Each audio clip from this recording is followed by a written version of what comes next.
അങ്ങനെ തലൈവർ 173യും വന്നു, സൂര്യ 47ന്റെ പേരും വന്നു, വണ്ടിയെ പ്രണയിക്കാൻ പോയ അണ്ണന്റെ പടവും വന്നു. ഹേയ് ഹലോ നമസ്കാരം, ഞാൻ നിങ്ങളുടെ സ്വന്തം ഹ്യൂമെയിൻ. തലൈവർ 173 വരുന്നു.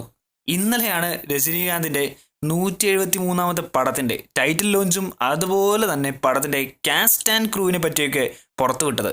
സോ പടത്തിന്റെ പേര് ധർമ്മൻ ദ ഡെഡ്ലി ഡോക്ടർ എന്നാണ്. ആൻഡ് ഓഫ് കോഴ്സ് ടൈറ്റിൽ പോലെ തന്നെ രജനീകാന്ത് ഒരു ഡോക്ടറായിട്ടാണ് പടത്തിലേക്ക് വരുന്നത്. ആൻഡ് പടം പ്രൊഡ്യൂസ് ചെയ്യുന്നത് കമൽഹാസനാണ്. ആൻഡ് ഡയറക്റ്റ് ചെയ്യാൻ പോകുന്നത് അശ്വന്ത് മാരിമുത്ത്, നമ്മുടെ ഡ്രാഗന്റെ ഒക്കെ ഡയറക്ടർ. ഇനി ധർമ്മൻ പടത്തിലേക്ക് വന്നു കഴിഞ്ഞാൽ ആദ്യം കുറേ റൂമേഴ്സൊക്കെ വന്നിട്ടുണ്ടായി. അതായത് ധർമ്മൻ പടം ഒരു 5 രൂപ ഡോക്ടറിന്റെ ജീവിതത്തെ പറ്റിയുള്ള പടമാണ്, അങ്ങനെയാണ് ഇങ്ങനെയാണ്. ബട്ട് അത് അങ്ങനെയല്ല. ഒരു സ്ഥലത്ത് ഒരു ഡോക്ടർ ഉണ്ടാവും. ആൻഡ് പുള്ളിയുടെ സ്വാഗും ഡെഡ്ലിനെസ്സും മാസും ഒക്കെ കാണിക്കുന്ന ഒരു ഫാമിലി എന്റർടൈൻമെന്റ് ത്രില്ലർ പടമാണ് ധർമ്മൻ. അതുപോലെ പടം രജനീകാന്തിന്റെ പടയപ്പയും കമൽഹാസന്റെ വേട്ടയാട് വിളയാട് പടത്തിന്റെ ഒരു മിക്സ്ചർ പരിപാടി, അല്ലെങ്കിൽ ഒരു കുഴച്ച് സാമ്പാർ പരിപാടിയാണ് ഉദ്ദേശിക്കുന്നത്. ഇനി പടത്തിൽ നായികയായിട്ട് വരുന്നത് സിമ്രാൻ ആണേ. സൂര്യ 47, അതായത് സൂര്യ ജിത്തു മാധവൻ കോംബോയിൽ വരുന്ന അടുത്ത പടം. അപ്പോൾ പടത്തിന്റെ ടൈറ്റിലിനെ പറ്റിയാണ് ഇപ്പൊ കുറച്ച് റിപ്പോർട്ട്സ് വരുന്നത്. ആദ്യം പടത്തിന് ഗലാട്ട എന്നായിരിക്കും പേരെന്ന് പല റൂമേഴ്സും വന്നിട്ടുണ്ടായി. ബട്ട് അതൊക്കെ റൂമേഴ്സാണ്.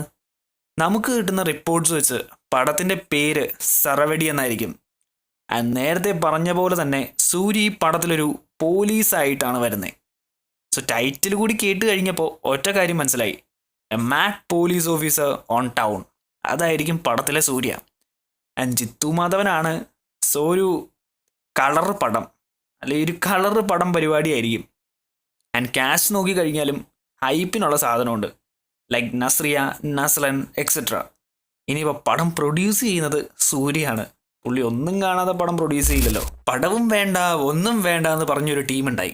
വേറെ ആരുമല്ല, പടത്തിനെ വിട്ട് വണ്ടിയെ പ്രണയിച്ച അജിത്ത് അണ്ണൻ. സോ അണ്ണൻ്റെ നെക്സ്റ്റ് പടം, അതായത് AK-64 പറ്റിയാണ് കുറച്ച് അപ്ഡേറ്റ്സ് വരുന്നത്. സോ AK-64 ഡയറക്റ്റ് ചെയ്യാൻ പോകുന്നത് ആദിക് രവിചന്ദ്രനാണ്, അതായത് നമ്മുടെ ഗുഡ് ബാഡ് അഗ്ലിയുടെയൊക്കെ ഡയറക്ടർ. ആൻഡ് പടം പ്രൊഡ്യൂസ് ചെയ്യാൻ പോകുന്ന ആരാ? അജിത്തണ്ണൻ തന്നെ. ഇനി വേറൊരു കാര്യം കൂടിയുണ്ട്, അതായത് AK-64 ഒരു ക്യാമിയോ റോളിൽ മോഹൻലാൽ ഉണ്ടാവും. സോ അത് കൺഫേം ആയിട്ടുണ്ടെന്നാണ് നമുക്ക് കിട്ടുന്ന റിപ്പോർട്ട്സ്. അങ്ങനെ സംഭവിക്കുകയാണെങ്കിൽ മോഹൻലാൽ ആൻഡ് അജിത്ത് ഒന്നിക്കുന്ന ആദ്യത്തെ പടം